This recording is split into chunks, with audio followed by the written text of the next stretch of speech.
મને ઘણા લોકોના મેસેજ આવ્યા હતા કે અમારી સીએનજી કારમાં પાવર પિકઅપ એવરેજ અને વાઇબ્રેશનનો પ્રોબ્લેમ છે, તો આનું કોઈક સચોટ સોલ્યુશન બતાવો. જો આ 6 પોઈન્ટનું ધ્યાન આપશો તો તમારી સીએનજી કાર હંમેશા અપ ટુ ડેટ રહેશે. પહેલું છે throttle body service. CNG dry fuel હોય છે, જેના કારણે થ્રોટલ બોડીની અંદર કાર્બન પાર્ટિકલ જામી જાય છે અને એને ચોકઅપ કરી દે છે. તો દર 10,000 કિલોમીટરે થ્રોટલ બોડી ક્લીનરથી આને પ્રોપર ક્લીન કરાવો. અને થ્રોટલ બોડી ક્લીનરથી જ ક્લીન કરાવું, WD-40 થી ક્લીન ના કરાવું.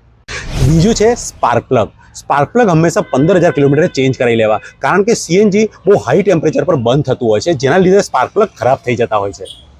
સીએનજી કારમાં હંમેશા સારી કંપનીના સ્પાર્ક પ્લગ નખાવા, જેવા કે એનજીકે સીએનજી કાર માટે સ્પેશિયલ સ્પાર્ક પ્લગ બનાવે છે. ત્રીજું છે એર ફિલ્ટર. એર ફિલ્ટર દર 10,000 કિલોમીટરે ચેન્જ કરાવી નાખવું અને વચ્ચે એર મારી એને સાફ કરતા રહેવું, જેથી એન્જિનને પ્રોપર એર મળશે અને સીએનજી પ્રોપર બંધ થશે. ચોથું, ઇન્જેક્ટરને દર 20,000 કિલોમીટરે ક્લીન કરાવી દેવા, કેમ કે સીએનજી ડ્રાય ફ્યુલ હોવાના કારણે ડર્ટ અને કાર્બન પાર્ટિકલના લીધે તે ચોકઅપ થઈ જાય છે.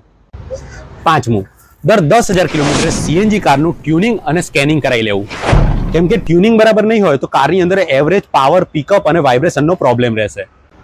અને જ્યારે પેટ્રોલની સર્વિસ કરાવો ત્યારે સીએનજીનું આ ટ્યુનિંગ ખાસ કરાવી લેવું.